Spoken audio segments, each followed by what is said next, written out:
sun. Blood bread on the ground, black for the people who fight for their land. I'd like to welcome you to country on behalf of my ancestors, past and present, my elders and my family. Welcome you to Braedyn on Mutthi Mutthi country. It stands for our future and an end to this show. For 200 years we battled.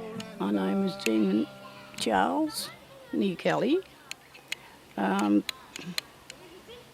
Barmah-Millewa. This is Mutthi Mutthi country, my mother's country, and her mother, and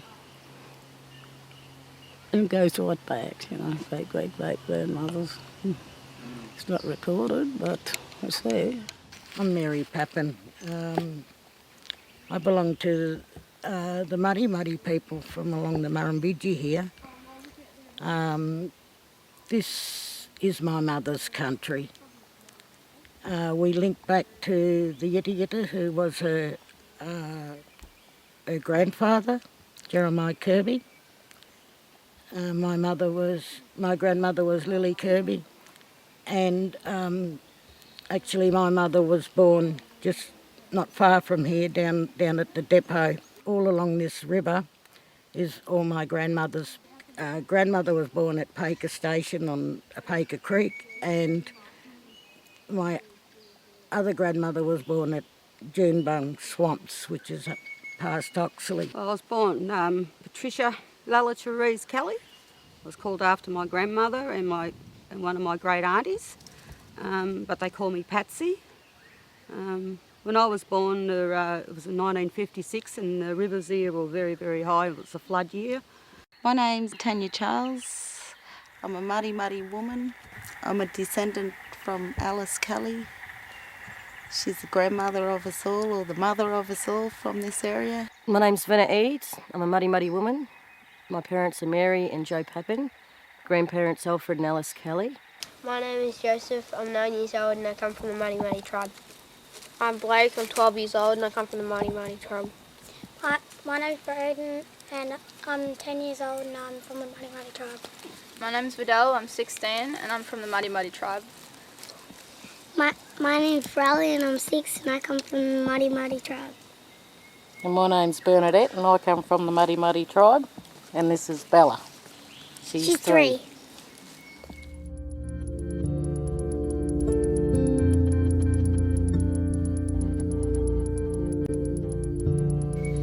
The river to me has always been a life of freshness and goodness, because it's where, when I was a little kid, it's where we mostly got all our resources from. Dad worked on the property, and this property, and we went and lived out there, because there was everybody was frightened of the welfare. It didn't stop us from, going to the river camp and over weekends for school holidays and everything like that. Summertime, we would come in an horse and cart or ride a bike, ride horses in, and always look for the river, always. The island, it was one of the first missions made in these areas in the early 1800s, where they rounded up all the Aboriginal people and they were put onto that area over there. But it's got a long history of our people. My grandmother we used to walk through all the country around Braedyn, up through Mungo, and she told a lot of stories about the river and how to respect it.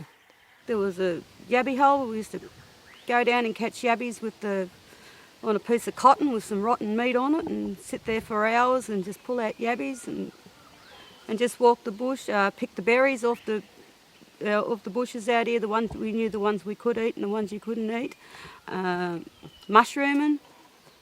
All that area over there to your left, well, that was my kids' playground out there. I go out and get the rabbits, duck eggs. We walked all of this.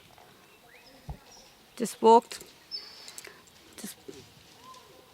just listening to the trees and and the birds, and you see goanna going up a tree, and you might see a big auk on the other side sitting up in the tree, and galahs and whatever, and it was just part of. It was an holistic thing, you were just part of that environment that you were in, and it didn't feel out of place, or that's where we belonged,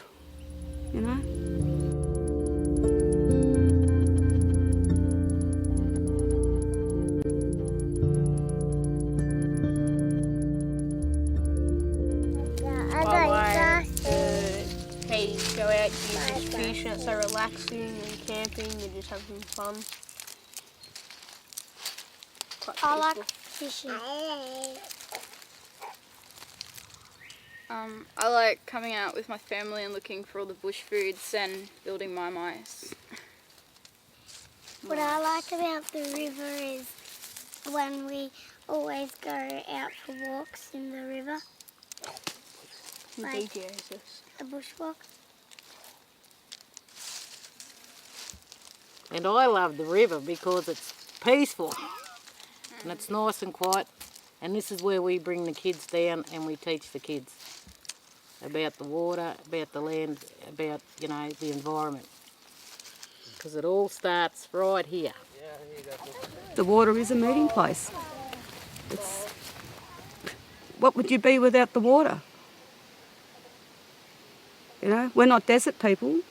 Where would we be without our river? When I lived in Melbourne, over 2 years we lived in Melbourne, that's all I ever thought about Ballarat on in the river. And I thought, I'll go home. When I go home, I'm not never going to leave it again.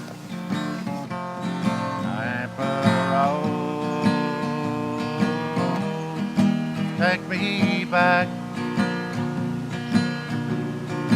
Take me back to the place where I come from. Or I lost my way. Oh, suddenly, take me back to the place I'd come from. They've changed the geographical landscape. They've put up fences, they've put up roads, they've put up housing, they've done everything possible to impose in country, and that to me is like cutting us off. There's times of years when you're not allowed to have a fire. Our smoking ceremonies are all gone because of with their rules and regulations and everything put in little boxes. You're not even allowed to camp on the river anymore. We can't go down and set up a tent or camp on the riverbank or have a fire or do anything like that. So it is hard for us to teach our kids the old ways. You know the story of the cod, that when you catch a cod, when you cut the cod open and you take the inside of the stomach out and you lay it out on a bit of paper, and when you put it on a bit of paper and you let it dry out, it's got a picture of a tree on it. Did you know that? And that tree is where the cod was born, and that's where that cod lives, under the tree. This area here, this is called Bulpi, and it tells the story of the bunyip. And the bunyip used to come over the bank and go out into the floodplains and lay her eggs, so the big fish in the rivers couldn't eat her eggs before they were hatched. This is a bunyip with a leaf that it's dragging. These circles represent a campfire where everybody's sitting around. These little boomerangs, they represent people sitting down. And what it is a tribe that sits around the fire and say their children on the outside. And these are the emu's footprints. And over here is a watering hole. So what it means is the elders have seen that the emus have gone to the river, so they've decided to go down there to hunt them. My last one I drew was a turtle where if you're very lucky you can catch turtles in the river. This is the carpet snake and it's our totem. We placed it as our totem because we believe that the carpet snake slithered through the dirt to create the Murrumbidgee River. There were special places, women's businesses, where I'd go with my nan and we'd just cover ourselves in all the beautiful clay and lay up on the riverbanks until it dried in our skin. And then we'd hop back into the water and swim her back across, and once you got out, you'd feel your skin, it'd be so beautiful and soft, but we can't do that no more because there's too much contamination in our rivers. Just like I remember when she told me when they stopped eating the mussels out of the rivers, and that's when they put the boats on the rivers because of all the contamination. I love boating, but the damage that's being done is ridiculous. When they park their boats, they're parking on sacred sites. We've got a lot of shelmidons along the edge of the river.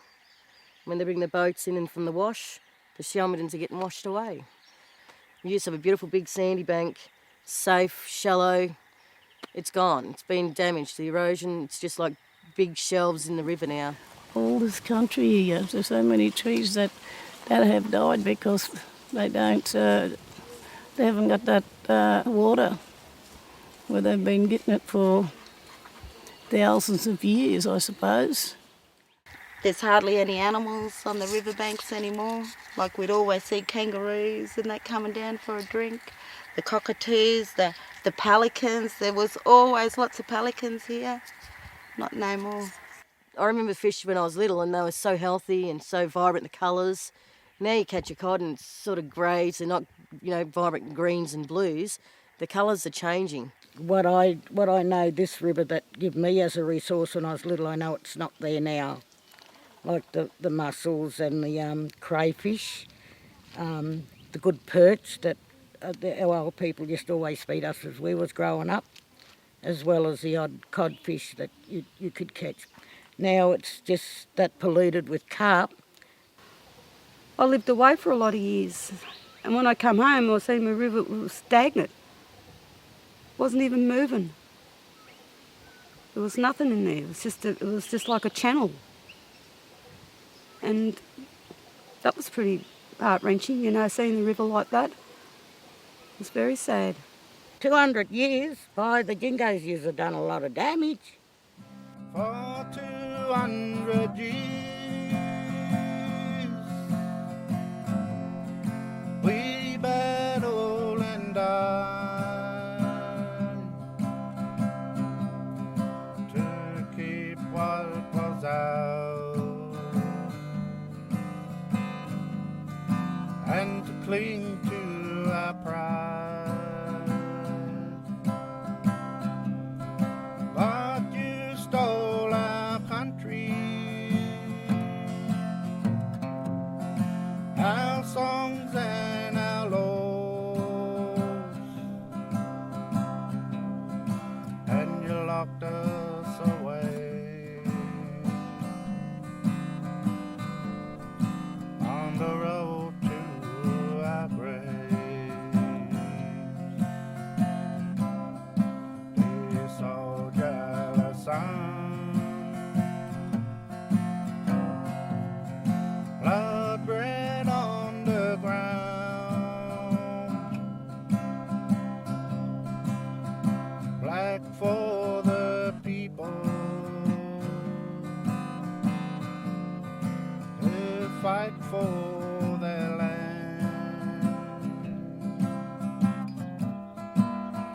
Our flag of freedom,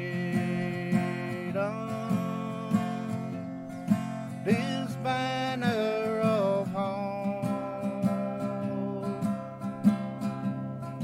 it stands for our future and an end to this show.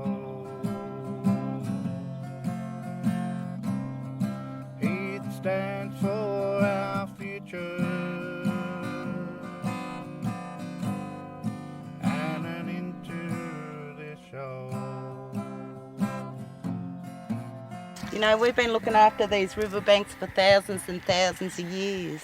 My grandfather used to look after the traps, and when the waters were low and the waters weren't flowing through the creeks and that, he would get the little fish out of the fish traps, put them in his special dilly bag that were made up for his fish, and he'd walk across country to the other lakes, like Yanga Lake or Willandra Lake or the other lakes in the system here, and he'd put them fish in there to make sure that there was plentiful food around them lakes for the people living around there. My ancestors and my past elders and uncles and aunties and cousins that cared for the country, that managed the country, that knew when to do the burns, that knew when the floods were coming to move to a different location, high ground, and not put themselves in harm's way, but let the river flow naturally.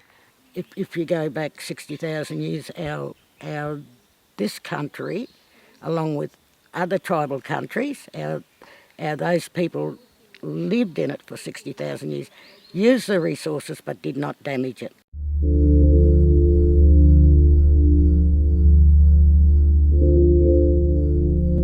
We need the floodwaters so we can get regeneration of this plant, but also our trees too, like our bush willows, our box trees, but our river red gums. Like, we also climb them trees and get the mistletoe off them. And the bush willow seed, we need that seed because we made our bread out of that seed. We need the grasses, the native grasses, because we weave out of that grass. We also need the ligament to grow because we made our fish baskets and that with that. So it's very important. And we also need more of these trees to grow because that's what they cut the coolamans and canoes off. So we need to pass that on to the younger generation too. So we need to be able to practice all that still. The native plants, the medicine bushes, the foods that we would normally eat to help with, because Aboriginal people, they suffer from high diabetes, a lot of health problems because they're not eating the right foods, they're not getting the right medicines. The river, it helps provide us with the medicines that we need to maintain a healthy lifestyle. I don't want to control the water. I want to guarantee that is clean water and that it's doing what it's supposed to be doing, right? I don't want to control it, but I want to make sure that it's good when it goes through my country, that it's good for the next mob. So I want to receive good water and I want good water to go down there. They really need to listen to Aboriginal people about times of flooding. Before them natural floods come down, there was areas where they were holding environmental waters and they were holding them for too long, so that got caught up in the floodplains too, and that's where all the black water come out of, all them environmental areas that were already flooded before the floodwaters come. So yeah, I come down to have a look. I cried when I seen it. There were thousands of yellow bellies, cods, brims and other sorts of native fish all bellied up and dead in our rivers here. My mum, she couldn't even come and have a look at it because it was just too much of a disaster for her, because she'd never seen or heard of anything in her time, in her lifetime, or my grandmother's lifetime, or our other grandmother's lifetime that happened like that. It was just devastating to see, and also to see all the crays and the yabbies crawl out of the waters. Like weeks and weeks before any of that water come, there was a sign, and it was from the river that water was coming, and it was the turtles. The turtles got out of the waters weeks and weeks before any of that black water come down. Yeah, so they were walking around the countryside looking for fresh water. And it's all because of the rivers that's enable these other people to come in and resource that river to their advantage, which is to make money out of. So while all those laws were passed and changed for the river country here, nobody asked us what we wanted to do. Nobody asked us to say, well, what do you think about so-and-so with this much water and so-and-so? They shouldn't have took it in the first place. because the river is for everybody to share. Now we've got this little bit of country that we're trying to care for, and we're trying to do it on our own, and people aren't understanding how passionate we are about the country. I would like to see them take out some pumps that they've got along the river for starters, because with the pump right on the river, they're dropping oil, they're dropping petrol and everything else in the river system. Okay, that is poison straight away to me. When they're taking water out of the in-ground areas, like bores and things, they're doing something that they shouldn't be doing, because that stops me from resourcing out in country my water hole, my soak. Where if I went walking through country and I walked a long way and I go to dig for my water and it's not there, where's it gone? Gone up in some mine? Or have they pumped it out for some cheap trough out in the middle of nowhere so that that blessed thing can get a drink of water?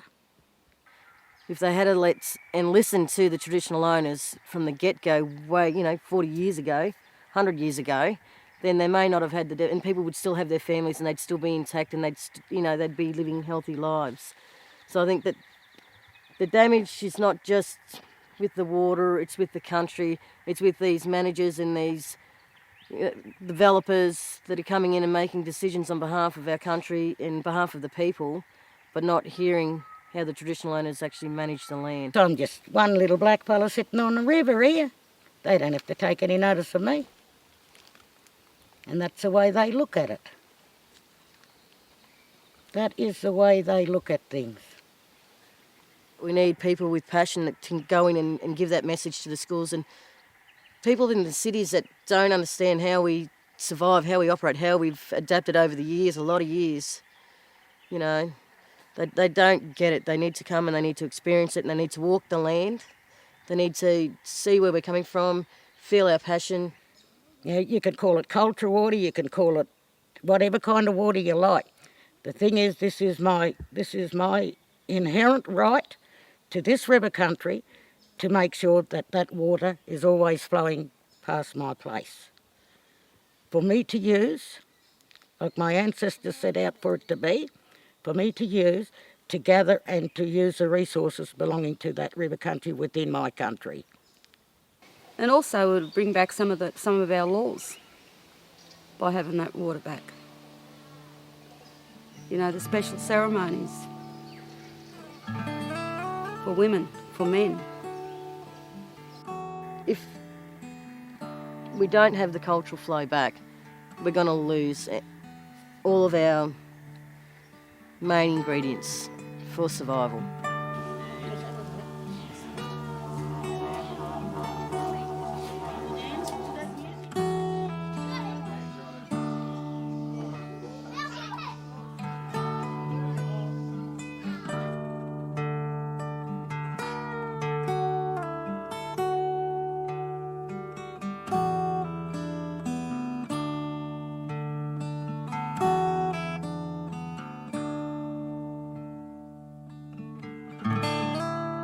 They don't know how lucky they are, do they? What a great country we got. If everybody had that same feeling of connection to it, it'd be a much better world, I think.